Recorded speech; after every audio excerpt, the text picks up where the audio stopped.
Hello बच्चों, क्या हाल चाल, क्या हाल है मेरी जान? ठीक अच्छे से रोजे में हो कि नहीं हो? बैठना चाहिए, ठीक है। आगे चलते हैं। कल हमने क्या डिस्कस किया था? मेरे साथ बोलो। Distance time graph. आज हमको डिस्कस करना है स्पीड टाइम ग्राफ। अरे रे रे रे, स्पीड टाइम ग्राफ, उसका मतलब जहां पर हमें दो फिजिकल क्वांटिटीज के बारे में बात करनी है, स्पीड के बारे में और टाइमोलॉजी, टाइम के बारे में। किसके बारे में? स्पीड और टाइम के बारे में। ध्यान से देखना।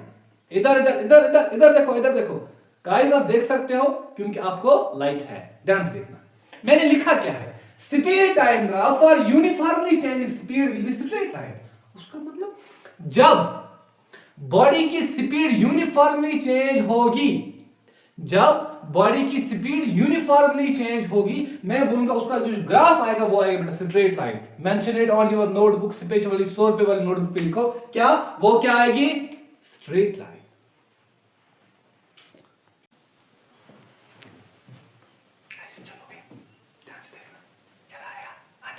ध्यान से देखो बेटा, क्या हमने डिस्कस किया अभी? जब स्पीड यूनिफॉर्मली चेंज होगी, मेरा जो ग्राफ बनेगा वो बनेगा बेटा स्ट्रेट लाइन। यहां पर स्पीड और यहां पर टाइम, जो हमारा ग्राफ बनेगी इनके दरमियान, वो बनेगा बेटा स्ट्रेट लाइन। सर समझ में आ गया? जब इक्वल स्पीड चेंज होती है in equal interval of time, वहां पर मुझे बनेगा। सर एक बात सोचो, जब स्पीड इक्वली चेंज होगी, जब चेंज इन स्पीड इक्वल होगी विद रेस्पेक्ट टाइम, क्या मैं बोल सकता हूं ये यूनिफॉर्म एक्सेलरेशन देगा मुझे? अरे और क्या देगा? और क्या देगा? यूनिफॉर्म एक्सेलरेशन ही देगा। जब इक्वल स्पीड चेंज होती है विद रेस्पेक्ट टाइम, मैं बोलूंगा ये देगा बेटा यूनिफॉर्म एक्सेलरेशन। चलिए आगे चलते हैं, आगे चलते हैं। क्या पॉइंट है? We can find the value of acceleration. हम एक्सेलरेशन कैलकुलेट कर सकते हैं। मेरे साथ बोलो, हम एक्सेलरेशन कैलकुलेट कर सकते हैं। किससे? From speed time graph of moving body. Speed time graph से हम बॉडी की एक्सेलरेशन कैलकुलेट कर सकते हैं। समझने के लिए यहां पर 2 मीटर पर सेकंड समझ में आ गया, 3 मीटर पर सेकंड समझ में आ गया, 4 मीटर पर सेकंड समझ में आ गया, 1 सेकंड, 2 सेकंड, 3 सेकंड। जब मैं स्पीड के साथ साथ टाइम के साथ साथ स्पीड को भी मेजर कर सकता हूं, वो मुझे देता है मेरा एक्सेलरेशन। जब मैं दो बॉडीज की, दो क्वांटिटीज की बात करता हूं, स्पीड और टाइम की, चाहे यूनिफॉर्म हो नॉन यूनिफॉर्म हो, यहां पर क्या मैंने बोला?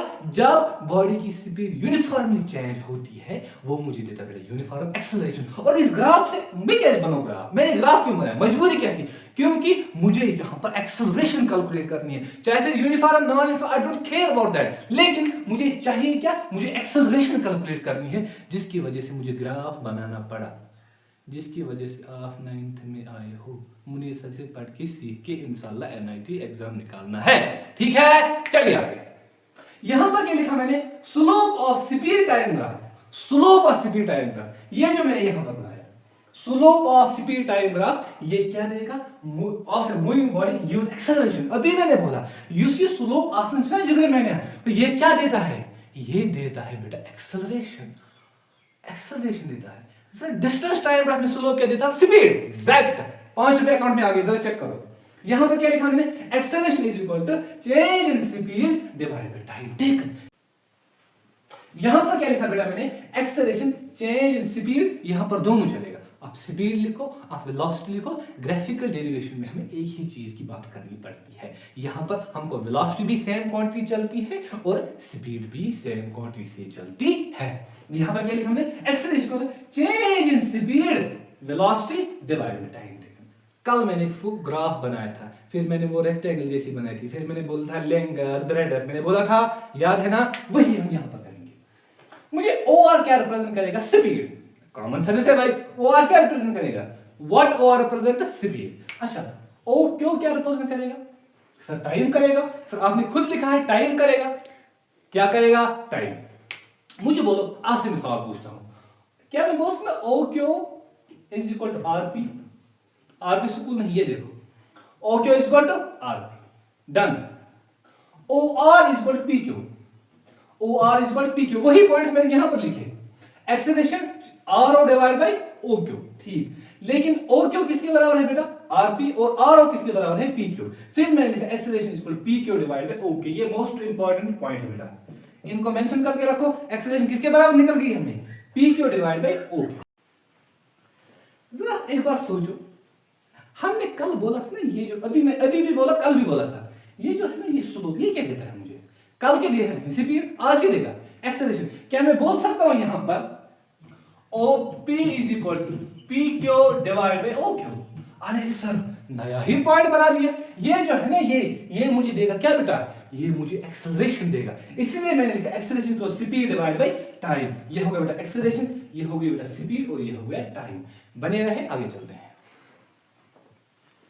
ध्यान से देखो, मुझको देखो, आगे चलो पीछे चलो। यहां पर देखो, हमने क्या डिस्कस किया?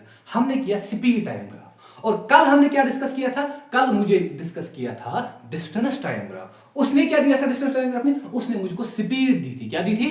स्पीड। और स्पीड टाइम ग्राफ ने मुझे क्या दिया? इसने मुझे एक्सेलरेशन दिया। सर मुझे ग्राफ बनाने की क्या जरूरत है? क्योंकि हम स्पीड टाइम ग्राफ से यहां पर बॉडी की एक्सेलरेशन कैलकुलेट कर सकते हैं। बॉडी की एक्सेलरेशन कैलकुलेट कर सकते हैं। Is that clear? यहां पर फिर मैंने एक्सेलरेशन किसके बराबर लिखा? Rate of change of velocity या change in velocity divide by time taken. अच्छा फिर से एक बार फिर डायग्राम को फिर से समझते हैं। आर ओ हो गया बेटा ये स्पीड, ओ क्या हो गया बेटा? टाइम। डन। लेकिन ओ क्यों किसके बराबर? आर पी के बराबर, वही मैंने यहां पर लिखा। ठीक। अच्छा सर आर ओ किसके बराबर? पी क्यू, वही मैंने यहां पर लिखा। फिर मैंने इनके बदले वैल्यू सब्स्टिट्यूट किए। ठीक। अभी मैंने बोला ये क्या देगा मुझे? एक्सेलरेशन। एक्सेलरेशन के बदले क्या लिखूंगा फिर? O P. शाबाश, मेरे साथ बोलो, एक्सेलरेशन के बदले क्या लिखूंगा? ओ पी, और मुझे देगा पी क्यू और O Q. Is that clear? Videos के साथ बने रहिए इंशाल्लाह। पॉइंट साथ साथ मेंशन करिए, जितना मैं बोर्ड पे लिखता हूं सारा का सारा मेंशन करते जाइएगा। इंशाल्लाह मिलते हैं नेक्स्ट वीडियो में।